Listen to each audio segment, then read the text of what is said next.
Good cold Sunday morning. We're here at a A2 Center.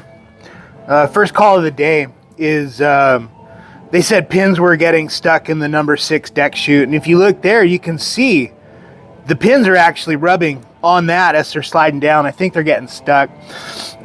We have another multi-chute that we can go in there. It's black urethane, so it's good. The other thing is broken.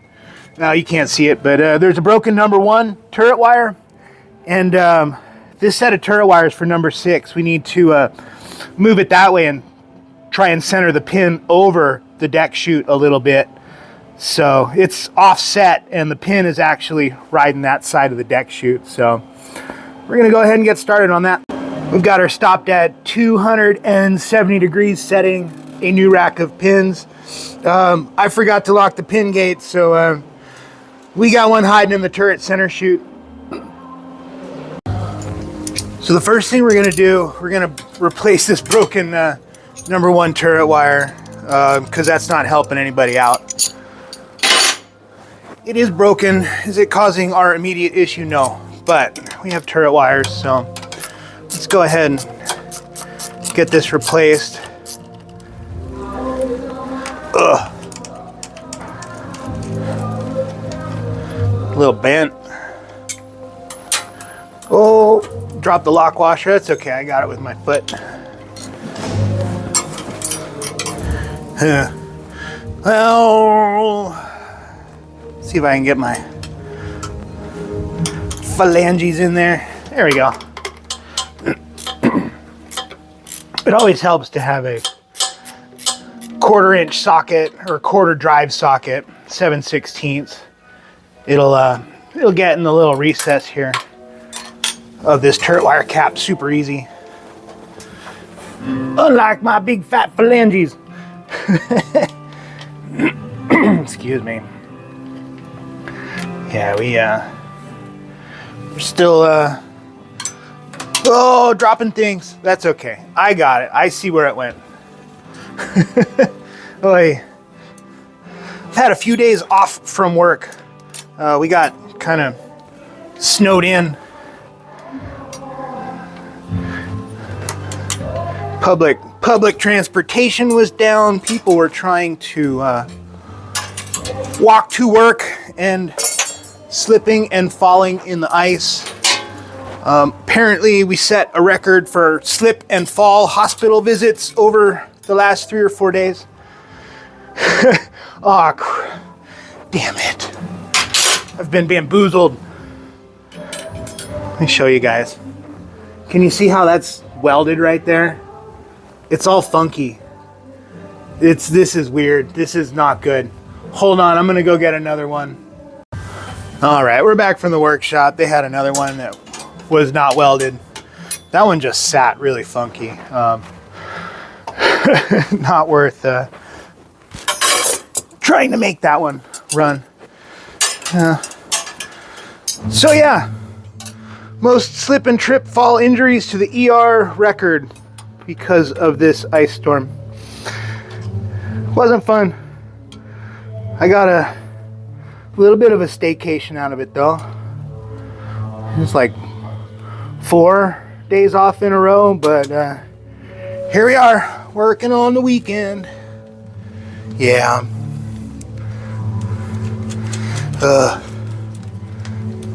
That's okay.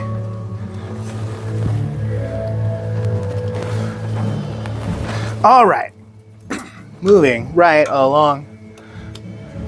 What we're gonna do also is go over to the number 6 turret wire after we get this buttoned up, and we're gonna swing that over a little more to try and center it over that number 6 deck chute. And then we are going to replace the worn out number 6 deck chute.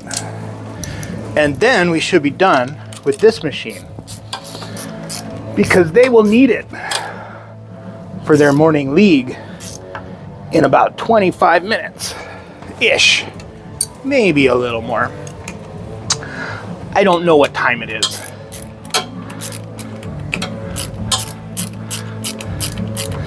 don't wear a watch, and I'm using my cell phone to record this for you guys right now. So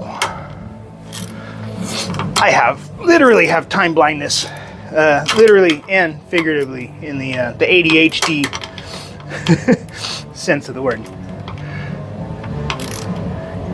Yeah. Okay. Number 6. This one. Going to loosen the top and bottom turret wire clamps just a little bit. Please. Doesn't need to be much. Just enough to shove it over. Teeny tiny bit. That looks good. We didn't have to go very far.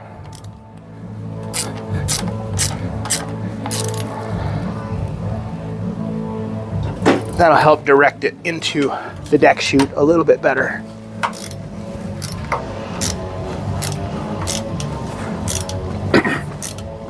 Awkward. Yeah, a little more.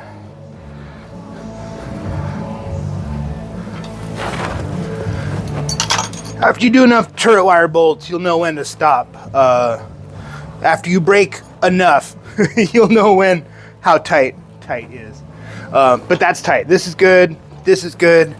Now we need to go down to the deck chute. Let me bring you guys in. It's gonna be a little bit of an awkward position. Wasn't sure where to stick you guys up, but you are on the cross frame, right by the diamond plate. I'm pretty sure we don't really need to make a how to replace a deck chute video, but we're going to include it in this little bit just in case somebody does need to know. There are 3 bolts that hold the deck chute in. Wow, this thing's worse than I thought. Hold on, let me bring you guys around. Hold on one sec. Yeah, let's get in here. This deck chute's wearing really thin right there. So we've got a ripple, we've got the lip is gone, the metal exposed on the moving deck, plus this little ripple in here where the pins were riding on. This thing's, it's time to go. This is their main issue here. So really there's only 3 screws holding this thing on. And it looks like we've got the spacers in the appropriate hardware here. So this is good. This should make things a little easier. Wow, yeah. It's yeah, this deck chute's pretty bad. They told me they thought it was multiple indexing and that pins were getting stuck. But typically, if something multiple indexes, it won't get stuck here on the, what is this, the 9, 10, 6. It's going to be on the other side because the turret is going to index in this direction and those pins are going to get kicked over to the opposite side of the deck. Let's see, we're going to go like this. We're going to aim the low side of the chute towards the turret. We could probably, well, we could go like that. We could go like that. Let's do that. Let's aim the low side towards the 5. Think about it like petals on a flower. Oh, we dropped a spotting finger bolt. Hold tight. Recovered. Okay. Usually these bolts are a little bit bent and they're kind of stuck into the frame. That one was not bent. Interesting. That's okay. Bring our washer, lock washer, flat washer in. I'm just going to go hand tight now until all 3 sets of hardware are back together. Okay, there's 2. Just hand tight for now. And then number 3.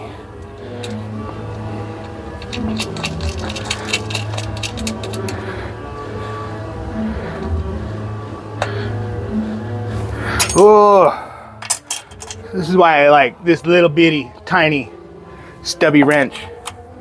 Not a whole lot of swing room in some of these spots, so having a little stubby wrench can get you in some of these tight spots real easy.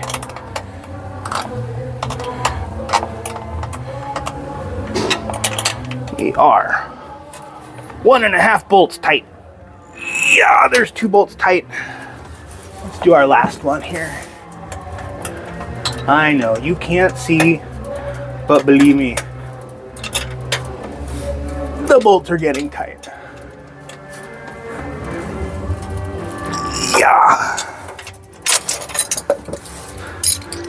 Yeah, this thing's done. Almost poking a hole through right there. Yeah. Put my little finger right through it. All right, that's enough messing around. Let's get out of here. Let's see how this drops. Pretty good. Pretty good. I think we're done here. We are not done yet. I discovered a new problem, or an additional problem. Let's send down a single standing 6-pin. Okay, we're gonna cycle it. Detected a strike, and if you, I don't know if it comes up on camera, it made a clunk when it detected the pins. So my guess is it's got a missing deck pad too. So we're gonna hop down and explore that as well. All right, it is confirmed. Number 6 deck pad is missing. I have a used one here. This will work. I got nowhere to set the camera. It's too tight of a spot, but it's going in there, back there. I'll be back in a minute. All right, we're gonna go ahead and send a single standing 6.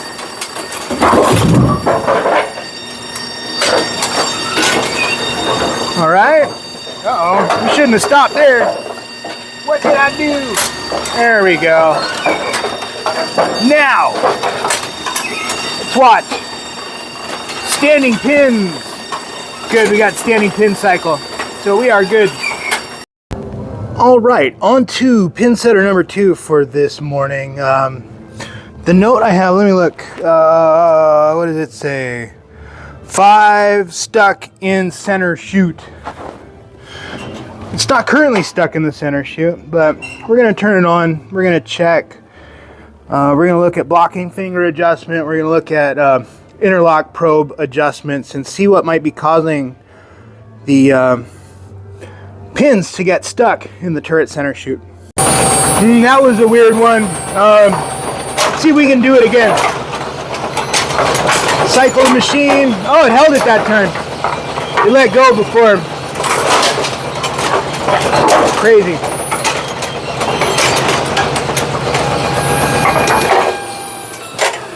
So what it did is I had the turret center chute here waiting for pins, and a pin went in it. The deck was lower. It wasn't all the way down, but it was traveling downward, and that pin went through and released the spider. And the deck was lower than I would really like it to be in order to release pins. So we have some adjustment issues here, or some wear and tear that we need to dig a little deeper into. I'm going to cycle it through a few more other cycles and see if there's anything else that sticks out.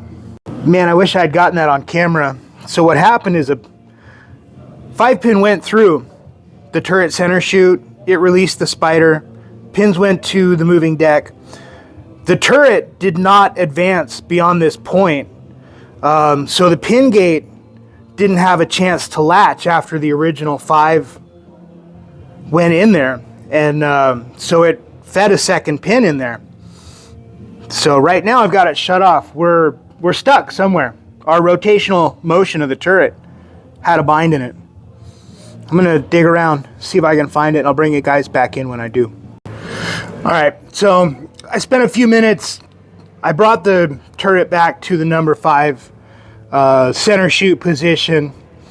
I took our extra pin out and I indexed from 5 to 9, and I felt a bind on the long link down below in the turret frame. So we're at 180 right now. We're going to go down to 270, stop it, setting new pins, and take a closer look.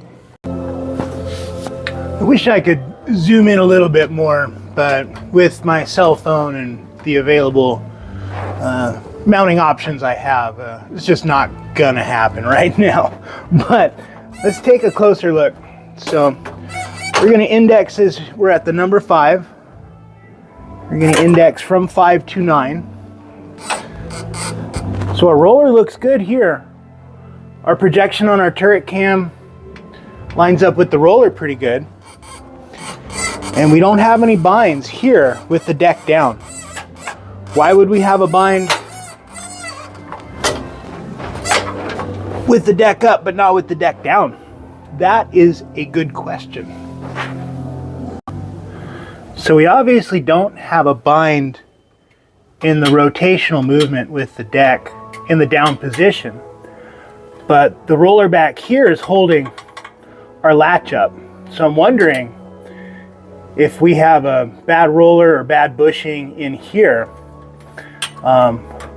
We really don't know with the deck down, so we're gonna have to jump out of here and raise our deck up and try again.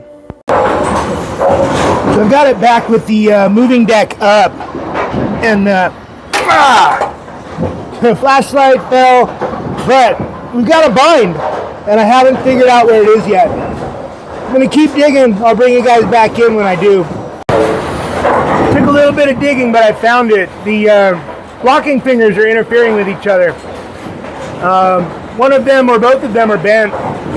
So we're gonna see if we can straighten them out. We're gonna take this one, and I need to get a pry bar or something and just separate them so we've got a gap between those two fingers. I think that's all it is. So I've got them bent apart. We got about a 1/16 of an inch between those blocking fingers. So we're gonna go ahead and power it on and retest it. Beautiful, no more bind. All right, this one's good to go. Just on a side note here, it looks like our probably our 2-to-1. We're too close. Our 2-to-1 assembly may be out of time.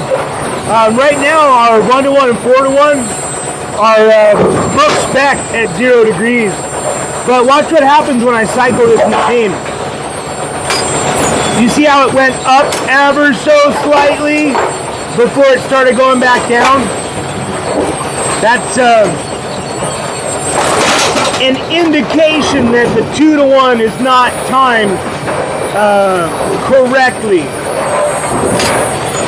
Just a little hop, probably like 1/2 off.